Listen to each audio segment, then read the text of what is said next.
Hello, winners, and welcome to Two for the Win with your hosts, Nick and Will. Have you ever thought about taking a sailboat or chartering a sailboat and going on one of those yachts? Well, if so, you are going to be in store for a great explanation from our special guest. But before we get to our special guest, please be sure to subscribe, share, and follow Two for the Win on your favorite platform.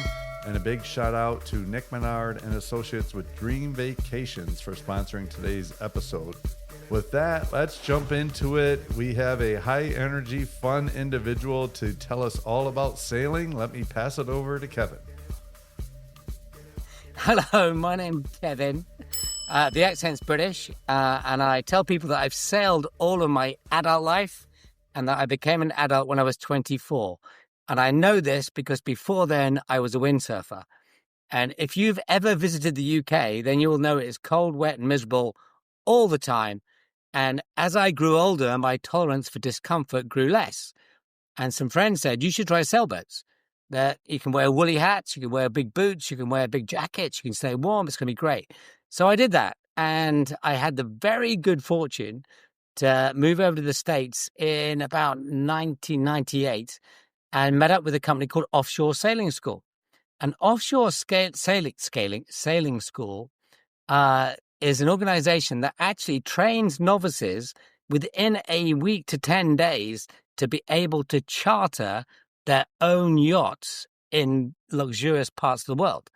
So imagine this. So I want to go to the BVI. I could jump on a cruise ship, which I'm not saying there's anything wrong with jumping on a cruise ship. It's a spectacular way to see the world. Or you could say, I tell you what, I'm going to get a boat. I'm going to bring all my best friends and we're going to see the islands in a way that is special to us. And that's what I do. I help coach, train people to be able to say, I'm just going to call up, rent a boat and see spectacular parts of the world. So that's what I do. And I'm hoping that's a fair introduction. Do I keep talking? No, it's fantastic. I already painted a picture in my mind of having that kind of experience. So that's fantastic. Absolutely. I'm happy just to keep talking, but I think it seems a bit weird. I'm a great believer in any question, any topic, anytime. I'm a great believer in just interacting as opposed to spieling my pitch. I mean, if you want the elevator pitch, great. I want to sell you a yacht. Great. I want to do this. No, I actually want to hear what you want to hear, and then I can share that with you. Yeah, no, that sounds fantastic. I guess, why don't we start with the education piece? Because you're the first person we've been able to bring to our winners, our audience, who is, educates people on how to sail. So maybe you can walk us through, what does that process look like? Like, how does somebody get started? And then what does that look like over that course of time when they're doing the training? Sure. So learning to sail is something that everyone should want to do. And it's almost, I think, kind of I think, as the French would say, perhaps the Flems would say. Is that okay to say that, Flemish? There's certain je ne sais quoi about sailing a yacht. You're using just the power of nature, and you're moving from A to B. And that, if you can harness the wind and make yourself go anywhere in the world, just imagine that. And it's not hard. It's actually really easy. And we have a couple of places that, well, I'm sure locally you'll find a place that will help you learn to sail. But a company that I represent often is Offshore Sailing School. And what we can do is we can take adults from a level of complete novice to bareboat charter captain, which means you could call up the moorings or Sunsail and say, hey, I want to take a yacht out and sail, sail in the BVI, sail in St. Lucia, sail Belize, sail Australia, sail the Med. And they would say, okay, we'll let you take a yacht. But that takes a certain level of confidence and competence. And it's not that hard. These days, the restrictions that people find were usually around navigation, but navigation is so easy these days. In fact, that's in the same way most of us will probably navigate in our cars. It's like you just go, well, I'm going from here to there, and it shows you how to do it. And the yachts themselves are so not complex anymore. Yes, there's pulling lines, but there's power winches. It's really very, very easy if you have the basic knowledge. And it takes about a week to 10 days to get the basic knowledge, and you will be able to sail a yacht anywhere in the world. So I would say offshore sailing school is a great place to start. And there's many sailing schools around the country.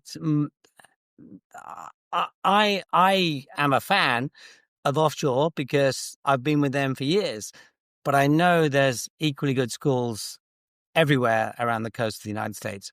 And just get the basic certificate. Just go and get the basic cruising or bareboat cruising certificate, and you'll be able to sail anywhere you want in the world and have an amazing time and enjoy it, of course. Sounds like a lot of liberty and freedom to be out on the open seas, and sounds amazing. When somebody enrolls, is it like so many hours a day? Is it a combination of in-person and virtual, or Sure. how does the curriculum look?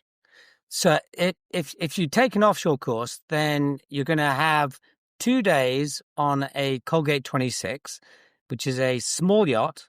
And the reason that we like to give you your basic platform of learning on the Colgate 26 is it's a very responsive yacht.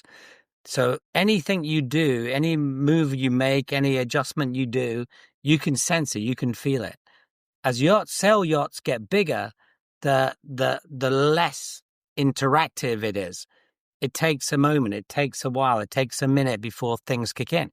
If you learn on the smaller boat, then you really do get a sense of what are the adjustments that you're making or changes that you're doing, how that impacts the yacht.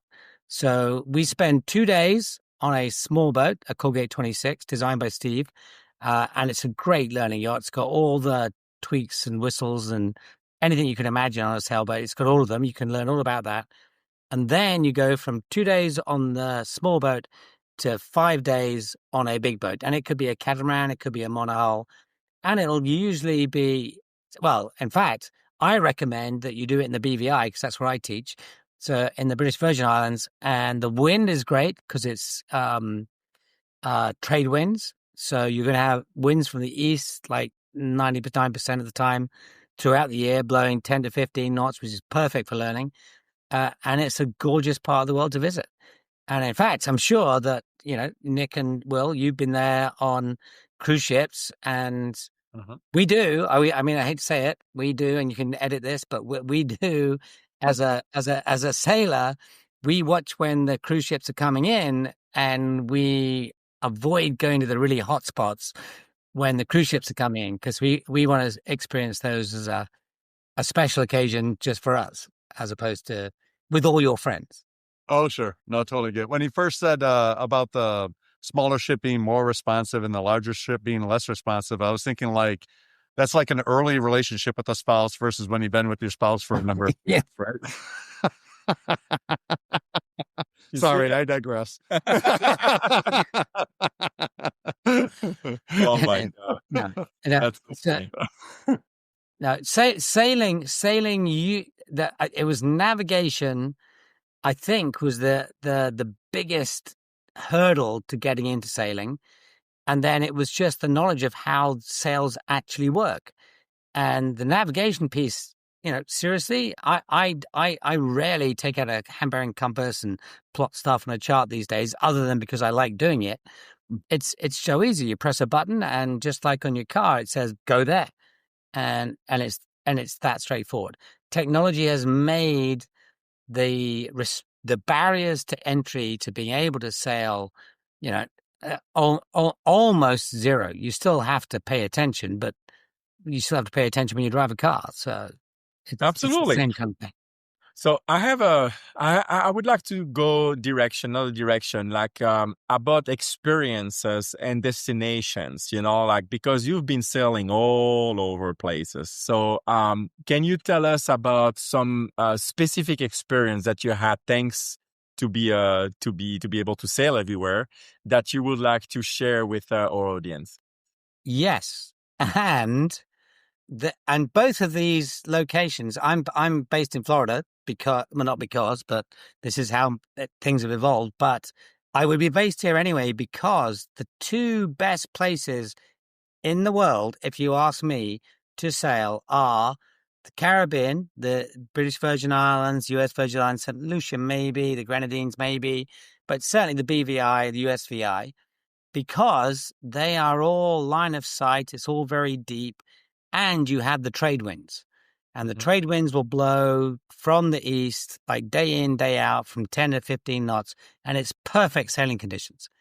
The other place that my favorite place in the whole world to have ever sailed is the Exumas in the Bahamas. And that's kind of ticklish when it comes to navigation, but it is like it's not super busy. It's not crazy. It's a little challenging with navigation, but it's getting easier now that technology is getting involved.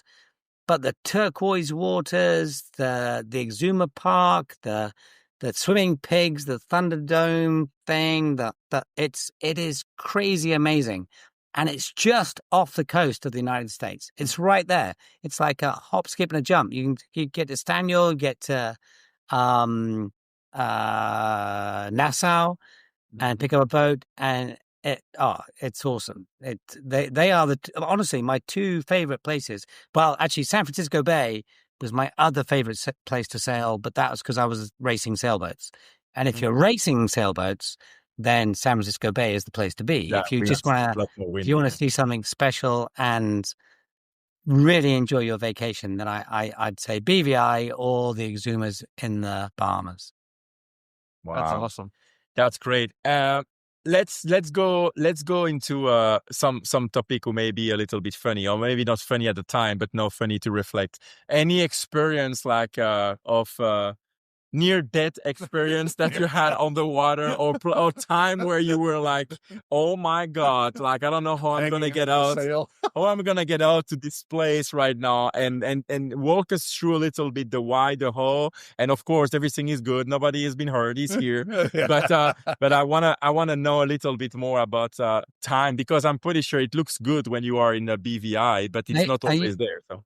Are you talking about in the context of a charter or in the context of in my life? No, on a charter. I will not go in your life, but just on the charter. I was going to say, because in my life, if I tell people about that, then I'm never going there again.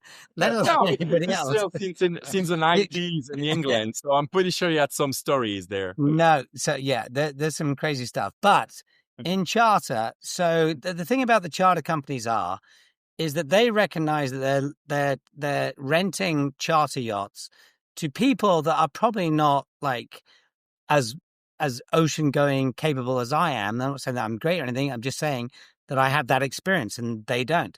So what they say is, hey, if the wind is blowing more than 30 knots, do not leave the port. But to that end, other thoughts are, so I have to leave the dock. How's it going to work? Well, I tell you what, if you charter from the moorings or sunsail in the British Virgin Islands, which is a great place to start, they will take the boat off the dock and get you so you're underway, and then they jump in a dinghy and get off. And when you come back, you just call in and say, hey, I'm coming back. You don't have to do the docking. You don't have to do the leaving the dock. They do it for you. And then all you really have to know is how to pick up a mooring ball. There's no, like, much to my chagrin, because I teach sailing and I teach anchoring and stuff like that.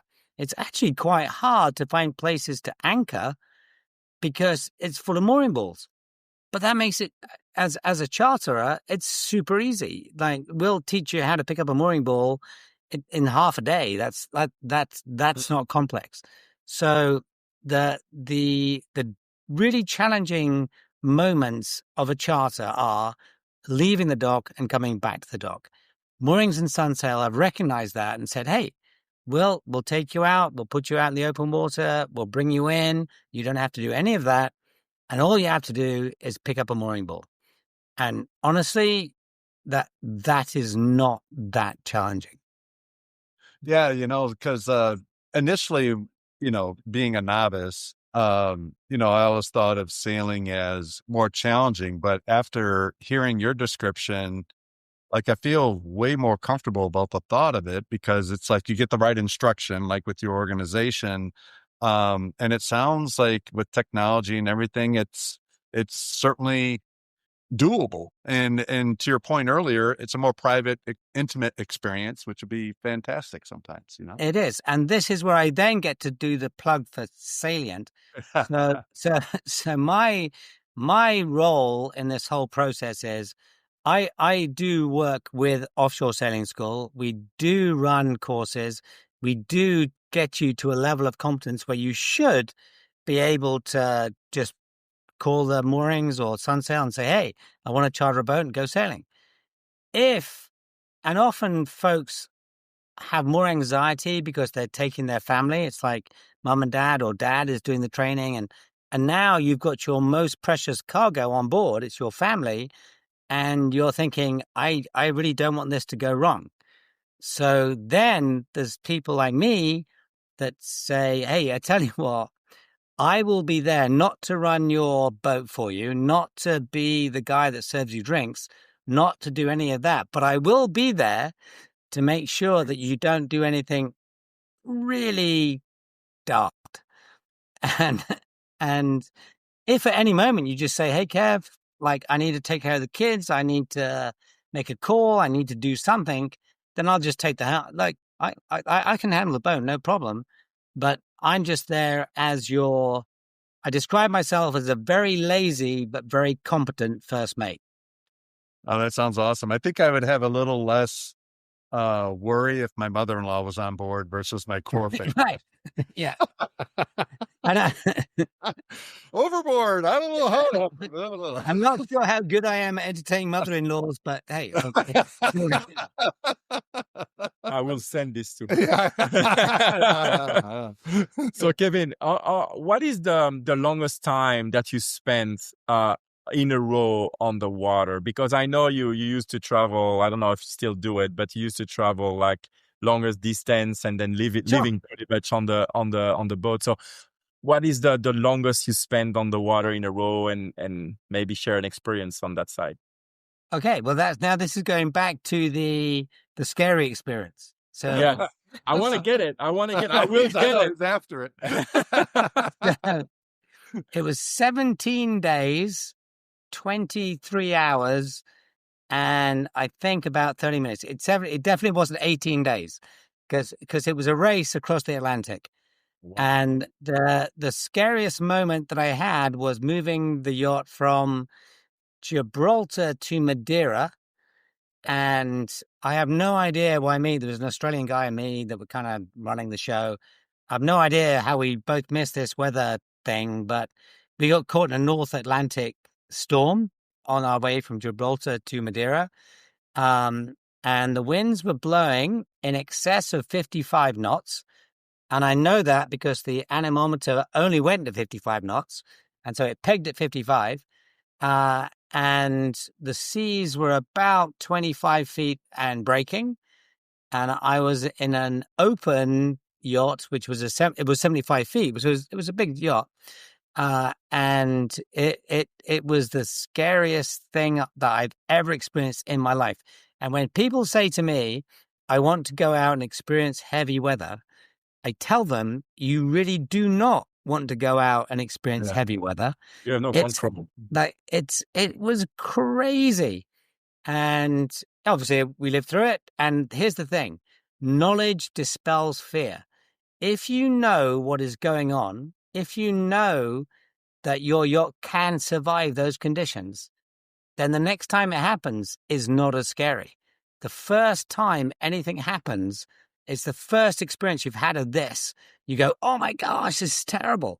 But the reality is, once you learn why it's happening and what is happening and how the yacht works, then really it's not scary at all. And in fact, in moderate terms, I wouldn't like to go back to those conditions, but heavy weather is actually quite exhilarating. It really is. It's like when you see the pictures of people out there and saying, oh, the ocean is a majestic beauty, it really is, especially if you're in amongst it. Like if you're part of that whole scene and it's like it's life size and right next to you, it's not scary when you know what's happening, and it's exhilarating when you do. How long was the time that you were stuck in those heavy winds, weather condition before coming into it? And I'm not hoping you're going to broadcast this, but it is the truth. But you can broadcast it. I mean, I was on a sailboat called Viveka, which was an ocean-going schooner, and we were about 24 hours of deteriorating conditions. And when we got to Gibraltar, 4 of the crew, including me, said, "That's it. We're done. We're never going sailing again." And I happened to be a good friend with the Australian guy that was also on board, who was the bosun, who was doing like the fixing. I said I'd stay with him in Madeira and help repair the boat because there was lots of repairs to do. And by the time it was time for the boat to leave, I'd kind of drunk enough beer and it had become just a story and decided to keep going. The other crew left when we landed and they went back to Italy. Oh, wow. Well, I'm happy that And you are hey, doing fine. and I'm as happy a result, sorry, I interrupted you. Sorry, Nick. But as a result, I'm doing what I do. I didn't get off. I stayed the course, and here I am, still doing what I love and loving it every day. But always trying to avoid getting back into those conditions. Yeah, well, like you said earlier, knowledge helps, to navigate, but you have to have awareness, right? Like you were saying, if it's Sure. beyond a certain amount of knots, just be smart and stay in the port, especially if you're newer to sailing. Like obviously, Yeah. why push it? Just be sensible. Well, so I say to people, heavy weather is subjective. Yeah. It's not like if it's blowing 25 knots, it's heavy weather. It's not. It's how do you feel comfortable? And if you don't feel comfortable, then it's heavy weather, and just do what you need to do. We can train you to do what you need to do to reduce sail, to make you, don't go out, for heaven's sake. Like if the forecast says it's going to be blowing 20, and the last time you were around 20, you didn't like it, don't go. And even if you're on vacation and you're chartering and you're doing the BVI thing or whatever, then like you get a weather forecast every day. There's so many apps. There's Sail Flow. There's Windy. There's so much info available that like make a choice. And by the way, it's a beautiful place to be. You're on vacation. Chill out. Like, do you really need to get to the next bar? Do you really need to see another island?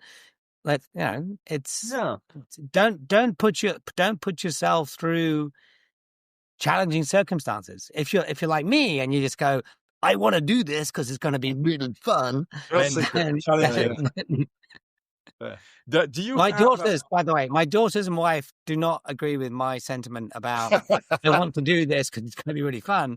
They say, Dad, please do not go anywhere if you think we will not like it. So we only sail when it's really nice. Hey, that's a perk to have someone like you who can take them anywhere and be safe with. Well, a lot of things you said, I mean, you could definitely be on a Monday Mindset episode, about knowing, be educated enough and feeling more comfortable. When you mention it's a mindset piece, just when you prepare yourself to what the worst can happen, then you are prepared, so you have more chance to survive whatever situation you are in as well. Mm-hmm. So I love that. And you train numerous people to become like to be able to sail those yachts. Are you all going on tour with them now that they are sailor themselves? Are you connecting with them in the future and connecting on that level, or you just usually just do the coaching and then you just move on? So here, I'll get myself in trouble now. So Good. No, I get employed by Offshore Sailing School, which is, by the way, a sailing school that I recommend 100%. No, absolutely. They do an amazing job, and they have a great faculty that are full time, which is unusual for sailing school staff. But here's what I would say. I personally get involved when people are moving beyond the training and looking to explore possibly more more of the less trodden paths. They're looking to do something a bit more exciting than going to the BVI. Maybe they want to go to Belize. They want to go and maybe they want to do the Exumas. They want to do, it's stuff that they either want to explore more remote locations, or they want to talk more about sail training and like performance oriented stuff, like how does the sail really work, and how does the wing, and how can we improve our performance, how can we make our sailboat go faster, those kinds of things. So I do get involved outside of the sailing school environment with other folks, but I'm not a sailing school. So, and I stress that because the guys that run offshore do an amazing job, and I just want to keep promoting them. Yeah. The thing that I do is that I do work with, and I talking about your Monday, what was it called? It was Mindset Monday. I do run a course with Emory University every year, and it's a leadership development program with the Goizeta Business School. And we take teams of, I don't know, up to 4 or 5 boats, and we have a series of challenges that each yacht has to perform every day. And and in the words of the guy that I work with at Emory, it's a leadership development program that happens to be on sailboats. So it's really not about sailing. I mean, we do my job is to get the boats and the people that can make the platform work and be safe. And they bring it in their own facilitators that work on the leadership component.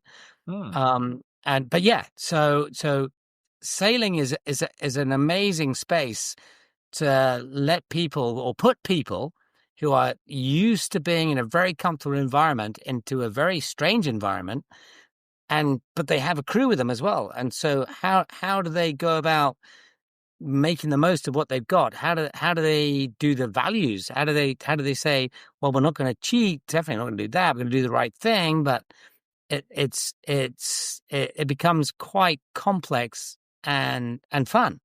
Yeah.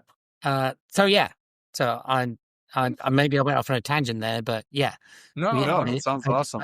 And have you ever come across any sirens while you've been sailing? You ever get seduced by the song? No.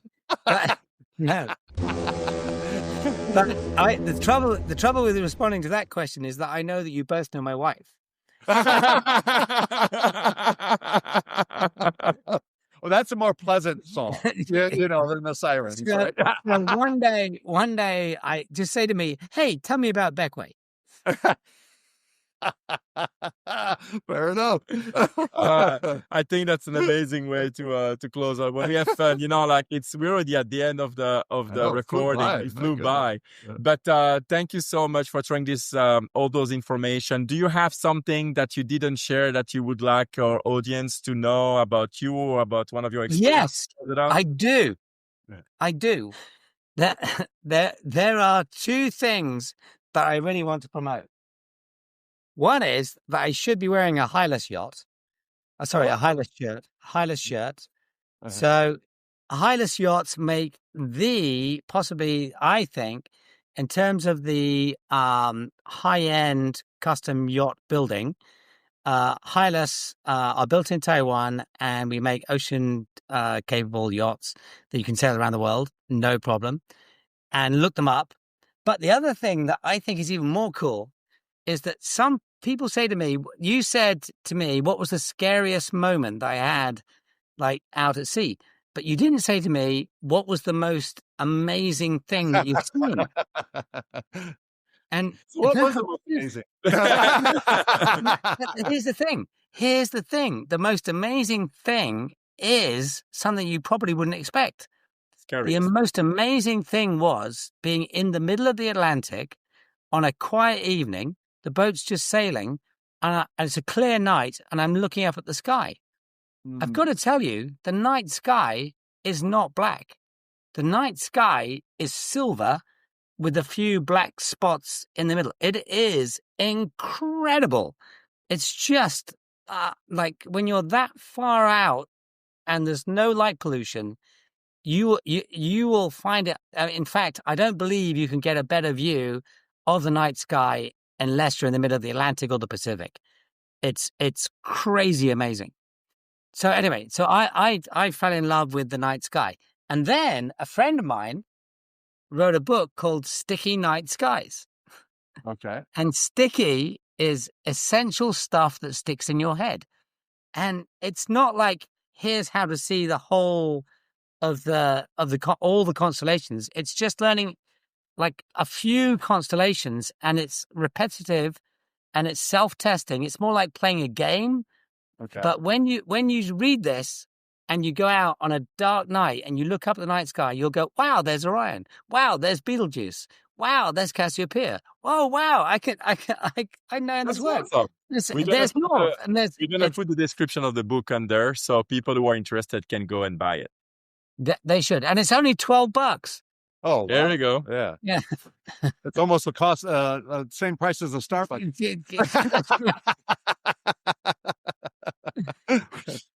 No, and no, but there is, and what the other thing I'm in love with it because is there is science behind it. He's like he got a master's in neuroscience from Columbia, and he's all about learning.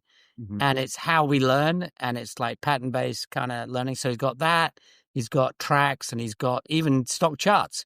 I'm not sure that it would have predicted the last little wobble that we've just had, but hey, let's see how that works out. No, that was great, Kevin. Thank you again for joining. I'm pretty sure our winners, our audience will love the episode. And again, if you want to reach out to Kevin and learn more about the sailing part in BVI or others, we're gonna post that down so you can find that out down there. Same for the yacht.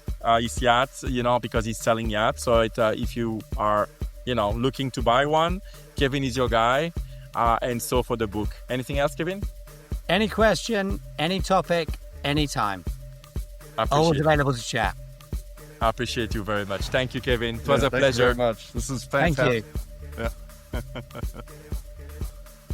So there you have it, winners. I hope you enjoyed hearing from Kevin as much as Nick and I did, how he brought it to life about the various things, whether you want to go on a sailboat and charter it yourself, or you get Kevin or somebody like Kevin as a first mate, or you want to buy a yacht. His explanation really brought it to life and made it seem something very feasible. And how about that night sky? Doesn't that sound amazing? Well, that'll do it for another episode. Please be sure to subscribe, share, and follow Two for the Win on your favorite platform. And whether you're looking to do a sailboat or some other vacation, please contact Nick Bernard and Associates to make your dream vacation a reality. That'll do it for now, winners. We'll see you next Wanderlust Wednesday. Be well.